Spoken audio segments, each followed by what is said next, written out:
Okay guys, as promised, I have my review for the 3 new Aesop Othertopias fragrances that you guys have been asking me to do. Yesterday I featured them in my haul video, so today I've got my thoughts on these 3 fragrances.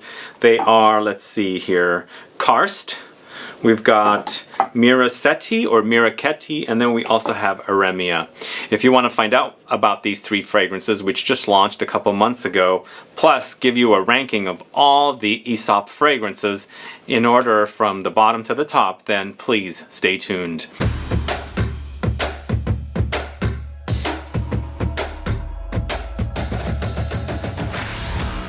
Thanks so much for tuning in. This is Sebastian with Smelling Great Fragrance Reviews. Yes, today I'm talking about Aesop fragrances, Othertopias, a brand new collection of fragrances, which is a trio of fragrances inspired by spaces that blur the boundaries of real and unreal here and there. Either way, very, very unique concept, interesting fragrances, also very, very pricey.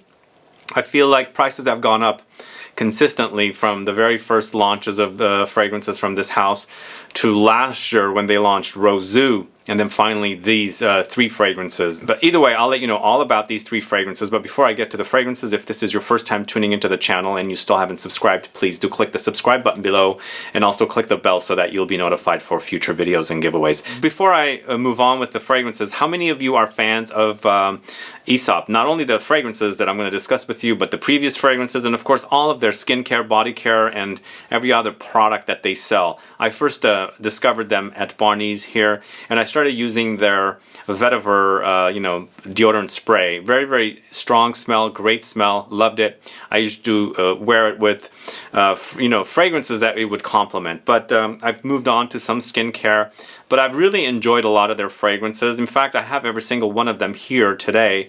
And one thing I do want to mention, that these fragrances are not beast mode. I keep mentioning them, but they have some really, really great smelling fragrances. So these Othertopias fragrances launched all together this year, a couple months ago, but every other fragrance had launched, separately. This is a collection called Othertopias, and they are Eau De Parfum concentration. In fact, all the fragrances are Eau De Parfum. 50 ml bottles for $1.95.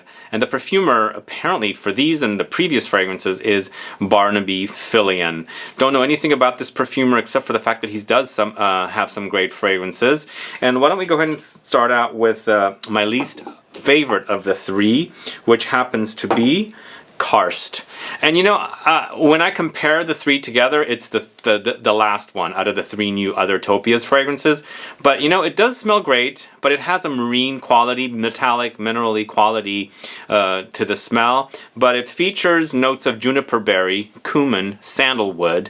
But in the end, it's very aromatic, it's very spicy, it's also very, very woody. I think the entire collection seems woody for sure.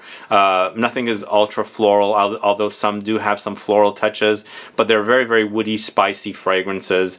And they also tend to lean green and grassy as well. This particular one has fresh qualities and also herbaceous qualities. So it has herbal touches, lightly green as well, but the marine, metallic, and minerally touches do kind of get in the way for me a little bit, but it's a bearable get in the way kind of a thing, It's not overly fishy, which is something I hate when fragrances do go that way on me, on my skin. Very, very sensitive to it. So even though this is all very spicy, woody, earthy, and herbaceous is what I'm trying to say, fresh and herbaceous, it definitely has the marine touches, it definitely has light metallic qualities, and definitely has minerally touches. And I get metallic touches all the time from juniper in fragrances. It's something that comes up. It's a very, very shiny, clean metallicness that appears in juniper fragrances. So it's a given that it's here, but it does have the minerally earthiness, and then of course the oceanic marineness in here as well. So Karst, I don't hate the fragrance like I hate other marine fragrances, but again, it's my least favorite of the 3 Othertopias fragrances. Anyway, Karst. But here's where things get really, really great. Miraceti and Eremia were fighting neck and neck as far as which one I liked the most.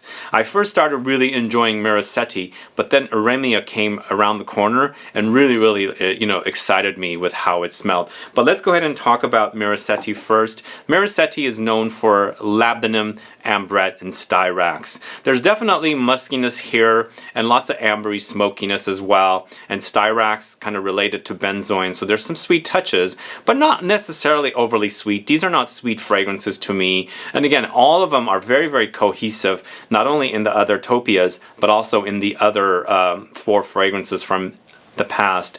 But this one definitely gets dark and resinous. There's smoky touches here, very, very woody, but spiciness, pepperiness appears, and loads of musk. There's a little bit of an animalic muskiness in here. And you know, you're also dealing with earth and herbaceous qualities, and very, very light oceanic hints. Not too much, but it's back there. Almost like maybe I'm getting ambergris, and ambergris has its, you know, oceanic qualities, or, you know, marine type touches. So I'm getting that because it is a little animalic, but in the end it's dark, but also bright at the same time, musky, and also very, very sexy and resinous and woody at the same time. Miraceti was really, really great, as I said. One that I thought was going to be my favorite from the Othertopias fragrances, but turned out to be my second favorite. But then we have Eremia here, and Eremia is what I'm going to say. Eremia is so good, guys. Amazing fragrance. But it does remind me a little bit of a fragrance from Tom Ford that I really loved. It's Vert de Bois. A little bit, not too much, because of its greenness, because this is ultra green, and I love the greenness in this one. It's almost like taking Rozu's greenness and aromatic spicy woodiness and throwing away the rose touch, and then, you know, adding more to it, like citruses and some iris powdery touches. But Eremia features Galbanum, iris, and Yuzu as main notes. So in the end though, Galbanum is bitter, green, kind of vegetal, all prominent here. It also, there's a little bit of a floral touch in here, but you know, we're not dealing with white flowers, we're not dealing with rose, we're dealing with Galbanum and iris mostly. So iris has floral qualities, but it's powdery, it's kind of vegetal, with the Galbanum married together, kind of amplifying its vegetal qualities. And also, if you know anything about Chanel number 19, it has Galbanum and iris. This doesn't smell like number 19 whatsoever, but the marriage is perfect with the Galbanum note and the iris note. So in the end, it's got freshness, lots of citrus freshness here, light floral touches, and then it's musking and ozonic a little bit as well. But in the end, green and vegetal and powdery. Delicious fragrance. This one's really, really great. Smells fantastic. I keep wanting to smell it. And I think it's a great job that they've done with that one. The thing with that one and all of these fragrances, and I keep saying also, these are not big badass fragrances. They're not beast mode. They're not whatsoever. But there are some great fragrances. And most consumers don't want these big fragrances, unlike us frag heads who want fragrances that last and last and last. And I think these are not made for people like, well, they are, but unless you can get past the fact that they're not beast mode. But you know, if you like really, really unique fragrances, this brand has them. They kind of match their skincare and body care products, and even that stuff smells amazing. I wish some of that stuff would be changed into actual fragrances.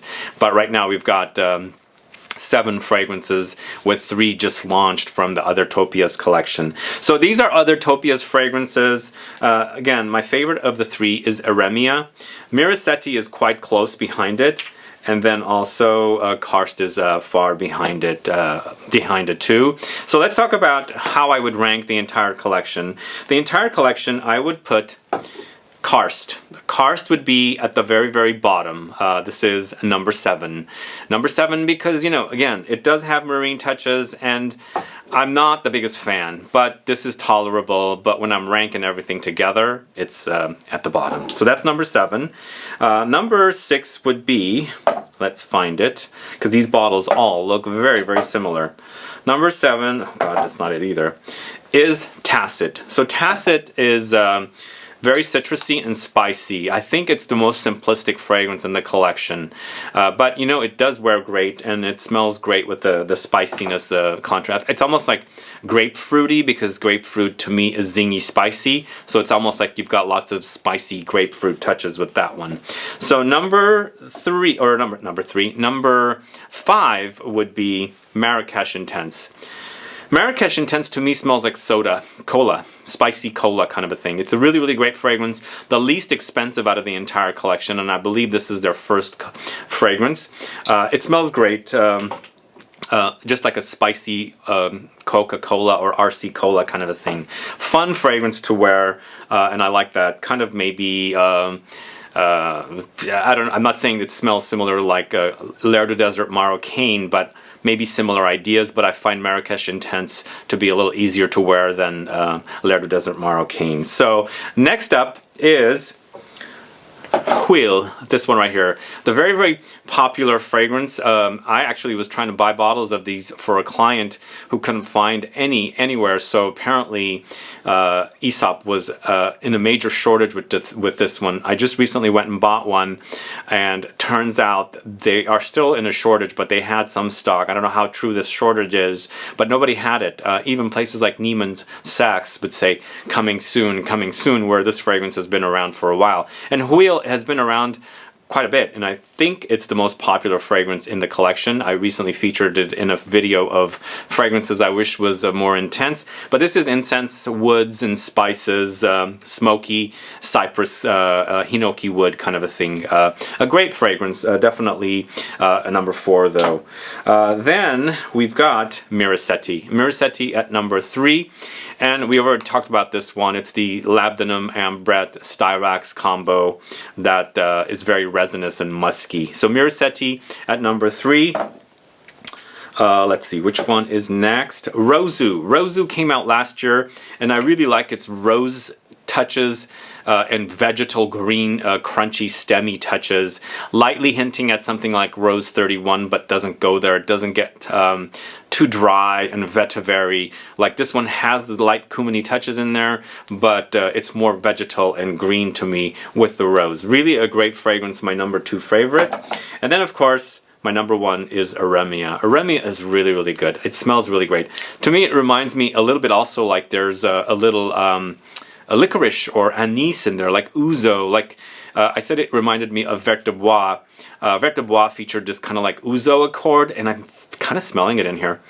It's so good, so good. So number 1 is Eremia, and those are my ranked list of Aesop fragrances. What are your favorite fragrances from Aesop? Are you curious to discover the other Topias fragrances? Because I know you guys have been asking me, many messages I've received, when are you going to review it? When are you going to review it? So here they are.